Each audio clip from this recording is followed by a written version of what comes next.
Praise the lord. యోబు 36:11. ఆయన సేవించినట్టెల్లా తమ దినములు క్షేమంగాను తమ సంవత్సరములు సుఖంగాను వెళ్ళబుచ్చెదరు.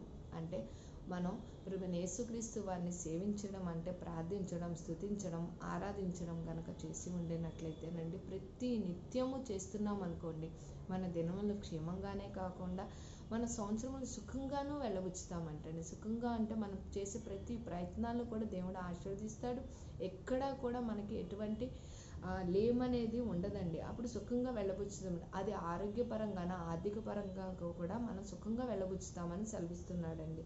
ఎప్పుడు అంటే ఆయన సేవించిన ఎడల అప్పుడు కదండి. మనం ఆయన ప్రతినిత్యం సేవిస్తున్నాం అనుకోండి, దేవుడు మనల్ని ప్రతిదీ కూడా ఆశీర్వదిస్తానని సెలవిస్తున్నాడు. మన దినములు క్షేమంగానే కాకుండా మన సంవత్సరములు సుఖంగా కూడా వెళ్ళబుచ్చుతామని సెలవిస్తున్నాడండి. అది మన ప్రతి ప్రయాణాల్లో క్షేమంగా వెళ్ళి క్షేమంగా వస్తున్నామనంటే ఆయన కృపే కదండి. ఎటువంటి కరోనా లాంటి వైరస్ వచ్చినా కూడా ఈ రకంగా మనం జీవిస్తున్నామంటే మన సంవత్సరంలో అధికంగా పొడిగింపు చేయబట్టే కదండి ఈ రకంగా జీవిస్తున్నాం.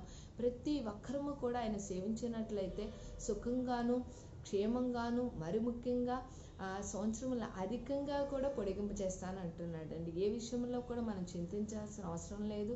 మన ప్రతి ప్రయత్నాల్లో ఆయన మనల్ని క్షేమంగా కాపాడుతానంటున్నాడు. మన ప్రతి ప్రయత్నాల్లో కూడా ఆయన ఆశీర్వదిస్తానంటున్నాడు. సుఖంగా కూడా వెళ్ళబుచ్చుతామంటే ఎక్కడా కూడా మనం చింతించాల్సిన అవసరం లేదండి.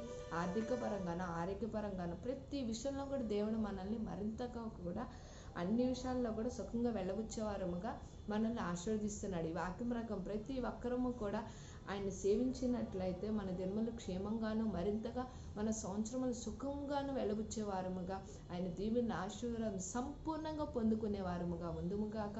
ఆమేన్. God bless you.